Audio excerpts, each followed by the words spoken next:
நம்மளோட குடும்பத்துல எப்பயுமே இந்த மூத்தவங்க வந்து அடுத்த தலைமுறைக்கு வந்து ஏதாவது ஒரு விஷயத்த சொல்லி தருவாங்க சார். அதே மாதிரிதான் வழி வழியா இந்த கொலு அப்படிங்கிற விஷயமுமே இருந்துகிட்டு இருக்கு. உங்களுடைய மூத்தவர்கள் வந்து ஒரு ஒரு பொம்மைகள் பின்னாடி ஏதாவது ஒரு ரகசியம் சொல்லியிருப்பாங்க, சின்ன கதைகள் சொல்லியிருப்பாங்க.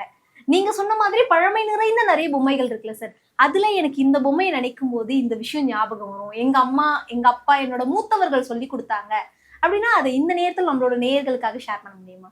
மூத்தவர்கள் கொடுத்தது முக்கியமான விஷயம் பார்த்தீங்கன்னா, கல்வி முக்கியம் அப்படிங்கிறது தான் ஃபர்ஸ்ட் ஐடியா. எங்களுக்கு முதல்ல வாங்கும்போது இந்த சரஸ்வதி லக்ஷ்மி தான் வாங்கினோம். ஏன்னா அது கல்வி பேஸ் பண்ணி முதல்ல சரஸ்வதி பூஜைக்கு ஒரு பொம்மை அப்படின்னு ஐடியாவில் தான் ஃபர்ஸ்ட் வாங்கினது. Ideology of that day which I bought it.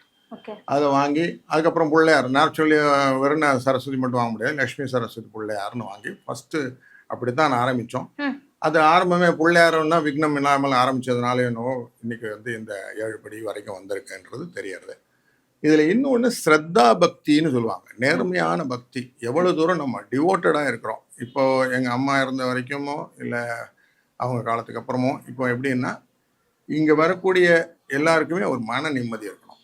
So இந்த கலர்ஃபுல் சுவாமிகளை பார்க்கும்போது எல்லாம் ஒரு சுவாமியை பார்க்குறது கோயிலுக்கு போகிறோம், அங்கே 8ஆம் இடத்தை ஆக்டிவேட் பண்ணிக்கிறோம், இல்லை லக்னத்தை ஆக்டிவேட் பண்ணிக்கிறோம். அதே மாதிரி இங்கே வந்த உடனே எல்லாமே ஆக்டிவேட், நமக்கு மைண்ட் செட்டை ஃபுல்லாக கிளியர் ஆகிடும்.